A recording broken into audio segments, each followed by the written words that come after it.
and you can quote this on me. There is no way the Orioles or Red Sox make the playoffs this season. Yeah, yeah. There's no way. There's no way. I set the bar really low at the NBA predictions. I don't think all Mavs fans look into the stats like I do. It's not the great value Target brand toilet paper or whatever. It's the Charmin Ultra Strong. I don't know if Nick Nurse is the coach for the Raptors. I don't know if he's the reason why they won the 2019 championship. I feel like that was more of a team effort. The Mavs cannot say we do not miss Seth Curry shooting threes. This questions the firing of Dwayne Casey, who I think is a very underrated coach. To me, the Capitals really pushed all their chips for this season. Hello, I'm Mike Grimes, and you've been listening to Outsiders Opinions with Kevin and Austin. What's up, y'all? Welcome to our MLB Opinions of the Week.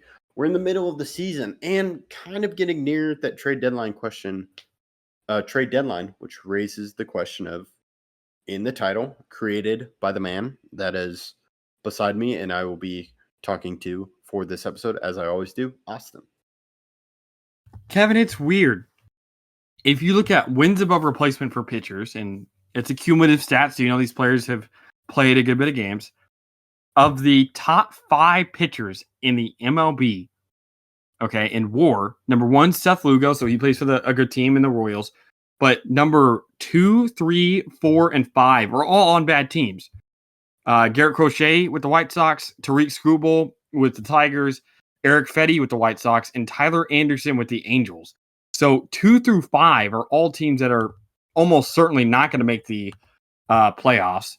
But Kevin, why are there so many pitchers or elite pitching on bad teams, or at least an elite pitcher on bad teams? They can have elite pitching because they wouldn't be bad. But the Tigers, Angels, obviously the White Sox have 2. And then if you go top 10 in WAR, there's another player in there, and that's Hunter Green with the Reds, who were another bad team this year, at least thus far. Makes you ask the question, why are there so many elite pitchers on a bad team? Yeah, that's a very good question. I remember the signing of Tyler Anderson because he had such a great year with the Dodgers 2 years. He did. He had a 2.57 ERA. And then last year was very bad, 5.43. But this year he's back to 3.03. His FIP is 140 basically. And he has a very high WAR. He's pitching very, very well this year. And I would like to say, Tariq Skubal, I think I know he was a coveted prospect in the Tiger system. I would like to ask a question. Where did Garrett Crochet really come from? I don't remember hearing anything about him. I remember Dylan Cease. I remember Michael Kopech with the White Sox, but I have no idea about Garrett Crochet. He was the 11th pick in the 2020 draft. I do remember him. He's a 3.02 ERA, so maybe that's why he's a little bit higher WAR-wise, even though I don't know how he's 0.5 more WAR than Tyler Anderson. But the difference is basically the same ERA. And Crochet, for his career, Kevin, has a 2.89 ERA. He pitched 54 games as a reliever in 2021, 2.82 ERA last year, 3.55. And this year, 3.02 this is his first year as a starter. Okay, that may be why. But I do remember him because he was a great reliever for a couple years. It's really interesting. It really is. But you know what's crazy?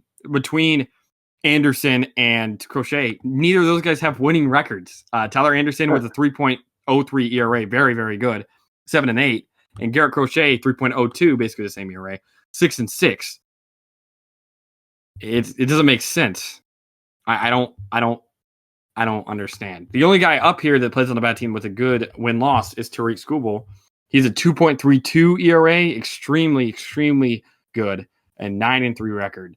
But it just seems like this happens this happens consistently enough to where players on bad teams that are pitchers, elite pitchers, get traded onto other teams. I think Tyler Anderson almost certainly gets traded. I don't know how he doesn't. Maybe not for what? Sorry. There are rumors, there are heavily reports, a lot of reports saying Garrett Crochet will be traded at the deadline because he does. Yeah, and then I think Eric Fetty as well. I don't know why the White Sox would keep him. And then I like you said, Crochet. So I don't think Green or Skubal get traded of those top 10 in WAR, but I'd say at least 3 of them do. And then I don't get it. I don't get how some of the best pitchers in the league are always on poor teams. So I would say if for bad teams, I remember with the Rangers, there would be an emphasis on getting guys ready. Like Lance Lynn, they would take shots on Lance Lynn. He had productive years. Kyle Gibson, Mike Minor. And to me, it's if you're a bad team, you want to develop. You want to focus on pitching. I think every team is focusing on pitching. It's just when you're a bad team, you can really get a lot of value from trading a great pitcher. Like the White Sox are expecting a lot of value given if they trade Crochet. And you can even say that with Corbin Burns. The Milwaukee Brewers weren't a bad team, but they did get some great players to help them with when they traded Corbin Burns to the Orioles.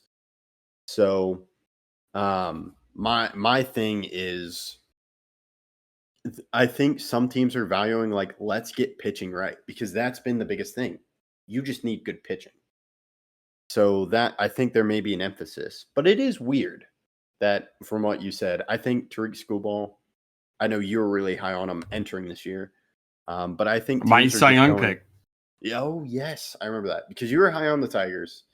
Wrong about that, right about Skubal. Okay.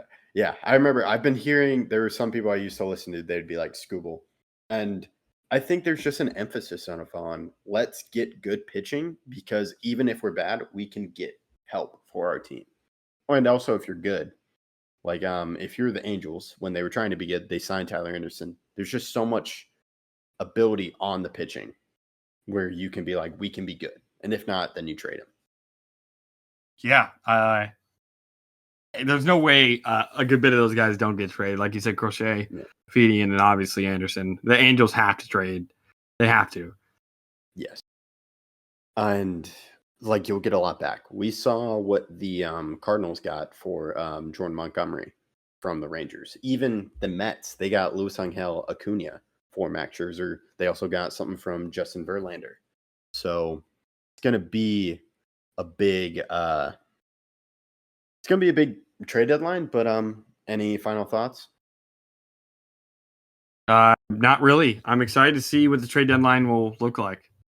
Yeah, let us know if y'all think there's a reason of like actually it's blah blah blah some stat. We're really interested in hearing that. It is a weird coincidence, and my theory, I don't know how I feel about my theory. That's my theory. I'm gonna stick to it. Let us know what you think, and we appreciate you listening to Outsiders Opinions.